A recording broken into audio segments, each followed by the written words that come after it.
Саламатсыңарбы балдар? Азыр бизде кыргыз адабияты сабагы 5 класс.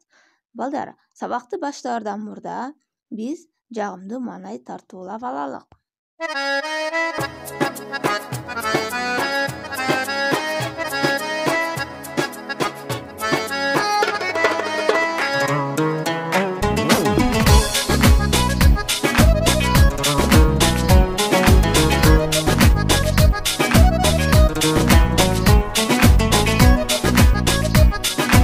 Бүгүнкү сабагыбыздын темасы Кыргыз эл жомогу Алтын куш.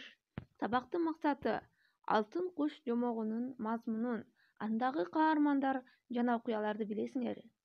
Макал лакаптарды жаттоо, сөз берметтерин жыйноо, адепти сүйлөй билүүгө, сөзмөрлүккө, чечендикке үйрөнөсүңөр.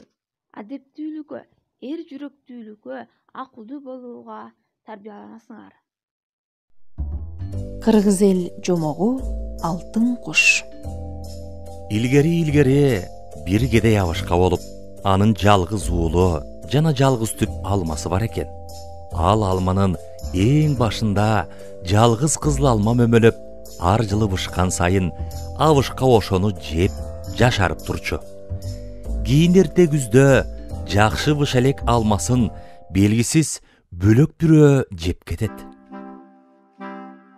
Андан кийинки жылы чалдын өзү кайтарып жүрүп, бир күнү уктап калып, дагы жедирип жиберет. 3-чү жылы кемпирине кайтартат. Кемпири түн ортосуна чейин карап жатып, таңга маал уктап калып, алманы дагы жедирди. 4-чү жылы баласына кайтартты. Баласы уктабай карап жатса, кандайдыр алтын куш учуп келип, алмага конуп жей баштады.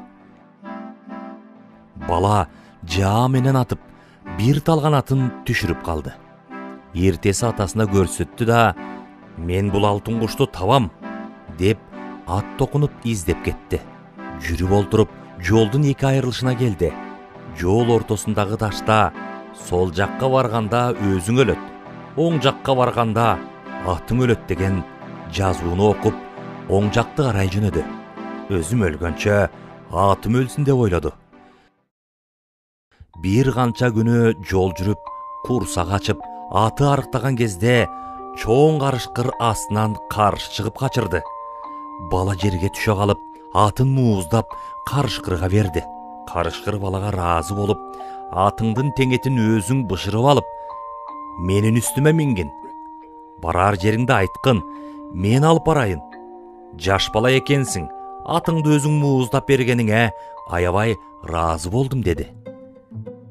Издегеним алтын куш, деди бала. Эмесе мага минип, көзүңдү чылк жум, деп бөөр айтты. Бала көзүн жумуп, үстүнө минди. Бөөрү нечен тоолорду ашып, нечен жолдорду баскандан кийин көзүңдү ач, дегенде көзүн ачса, чоң шаардын ичине кирип барыптыр. Бөөрү баланы үстүнөн түшүрүп, куш ошол үйдө. Акырын бар да, бутунан кармабай, канатынан кармап чык, деди. Бала үйгө кирип, бирок карышкырдын сөзүн унутуп коюп, куштун канат эмес, бутунан кармады. Анын бутундагы жылаажын шыңгырап кетип, кароолчу сезип, баланы кармап калды. Эртеси хан сурак калды. Бала минтип сүйлөдү. Менин атамдын бир түп алмасынын эң учуна мөмөлөгөн жалгыз алмасы бар эле.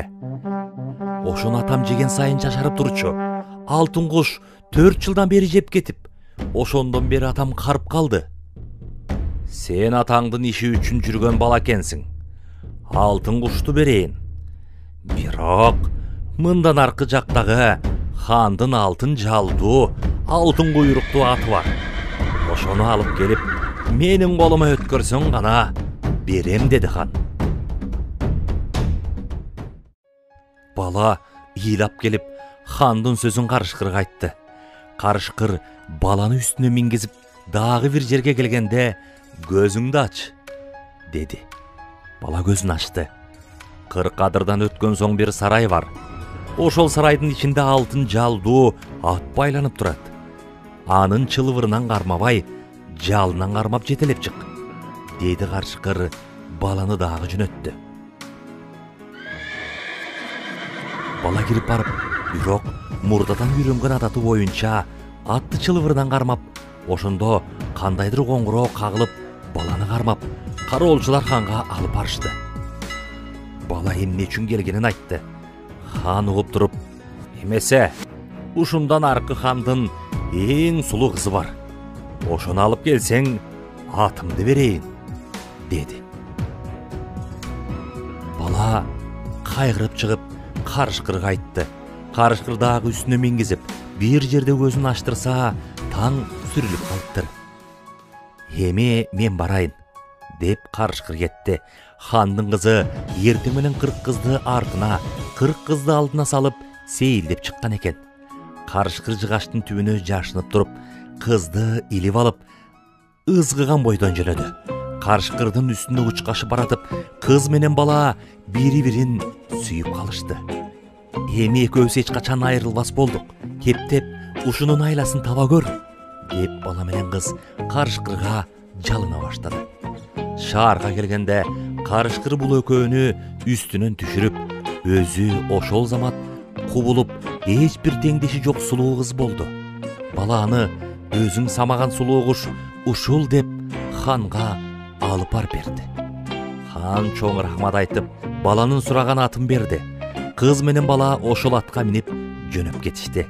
Мына бул аттан да айрылгым келбейт. Ушунун айласын тап, деп бала карышкырды дагы кыйнады. Карышкыр баланын көңүлүн кыйбай, буга да көнүп, шаардын четинде ат болуп кубулду. Бала атты жетелеп барып ханга берди. Хан рахмат айтып, алтын кушту берди. Бала кушту алып, кызы менен кетти. Колуктусу, кушу, аты менен бараткан балага карышкыр жете келип, бир толо кош айтышты. Колуктусу менен, кушу менен уулу атасына барды.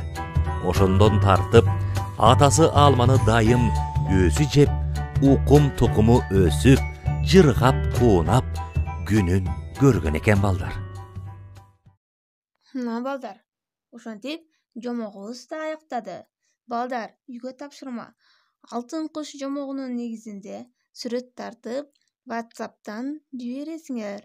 Балдар, көңүл бурганыңыздар үчүн чоң рахмат.